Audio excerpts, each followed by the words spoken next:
मोहन चेंदवनकर म्हणजे भगवं रक्त, शिवसेनेचे बाळकडू घेतलेला सच्चा शिवसैनिक, पक्का मालवणी माणूस, एकदम रोकटोक. ते आज ह्यात नसले तरी त्यांची मुलगी त्यांचा वारसा नेटाने चालवत आहे.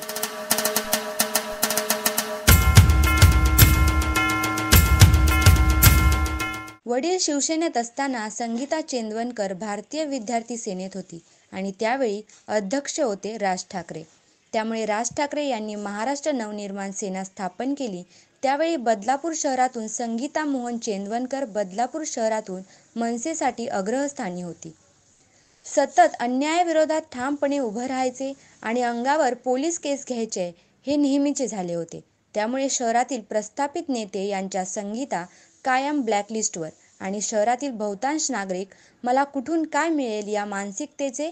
त्यामुळे जेव्हा काही अन्याय झाला की लोकांना समस्या आली की संगीता आठवली. अशा वातावरणात मनसे महिला अध्यक्ष पद सुद्धा काही घडामोडीत काढून घेण्यात आले. पद नाही, पण राज ठाकरे यांच्यावर अतूट निष्ठा आणि स्वतःमध्ये असलेली जिद्द, एवढेच काय ते भांडवल घेऊन दुर्बल लोकांच्या पाठीशी उभं राहणे, हेच काय ते व्रत. त्यामुळे संगीताकडे गेले तर न्याय मिळेल या भावनेने सामान्य माणूस सरतेशेवटी संगीताकडे पोहोचणारच. असेच एक गंभीर प्रकरण संगीता चेंदवनकरकडे आले.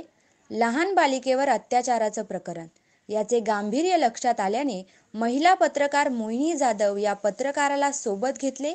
दोघीही कोकणातील आणि बंडखोर वृत्तीच्या मैत्रिणी. आणि सुरू झाली राजकीय आशीर्वाद असलेली मोठी शिक्षण संस्था आणि राजकीय दबावाखाली असलेल्या पोलीस स्टेशनसोबत संघर्ष. पॉक्सो अंतर्गत रात्री 2 वाजता गुन्हा दाखल झाला. त्यावेळी पुसटशी कल्पना नव्हती की या प्रकरणाची देशातच नव्हे तर परदेशात सुद्धा दखल घेतली जाईल. हे प्रकरण हाताळताना पोलीस यंत्रणा आणि शाळा यांनी दाखवलेली बेपर्वाई समाजाला अस्वस्थ करून गेली आणि त्यामुळेच उद्रेक झाला. त्यातून सरकार हादरले. या सगळ्यात संगीतावर प्रचंड दबाव आला. पत्रकार मोहिनी जाधव यांचे प्रकरण सुद्धा देशभर गाजले.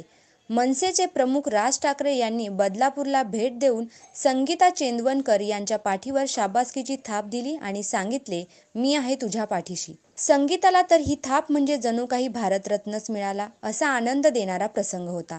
त्याचवेळी पत्रकार मोहिनी जाधव हिला सुद्धा सांगितले, संपूर्ण मनसे तुझ्या पाठीशी आहे. 2 लहानगींना न्याय देण्यासाठी 2 महिला रणांगणी उभ्या राहिल्या. त्यामुळे स्त्रीशक्तीचा जागर संपूर्ण देशाने पाहिला.